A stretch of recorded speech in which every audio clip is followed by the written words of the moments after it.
এবং এই যে পুকুরটা, এটা অনেকেই বলবে যেমন এখানে কোনো মাছ এগুলো নেই, কিন্তু প্রতি বছর আমরা ছোটরা মিলে এখান হিচে বলতে পানিগুলো অন্য টুমাতে দিয়ে শিং মাছ, কই মাছ এবং অনেক রকমের মাছ আমরা ধরি। এবং শোল মাছ গত বছর একটা পেয়েছিলাম, এবার এখনও হিসিনি, इसलिए ইনশাল্লাহ আপনাদেরকে দেখাবো। এবং আমরা নাও উঠতে পারি। এবং আমাদের যে সড়কটা পাশে খুবই সুন্দর, আর একটা ধান ক্ষেত, যেটা আমাদের বাড়ির বড় চাচার, তিনি নাম ছায়াদ। এবং এই যে গরু এবং গাছগাছালি সব কিছুই আছে।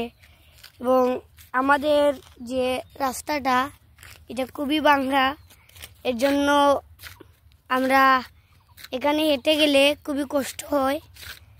এর জন্য এদিকে এটায় আমরা ভিডিও করছি। খুবই সুন্দর চারদিকে লাইন। আরে ভাই, চারদিকে শুধু ধান ক্ষেত আর ধান ক্ষেত আর গাছগাছালি। আমাদের পরিবেশটা খুবই সুন্দর। এখানে দেখেন আমাদের টুমাটা খুবই সুন্দর, আপনাদেরকে একবার দেখাই।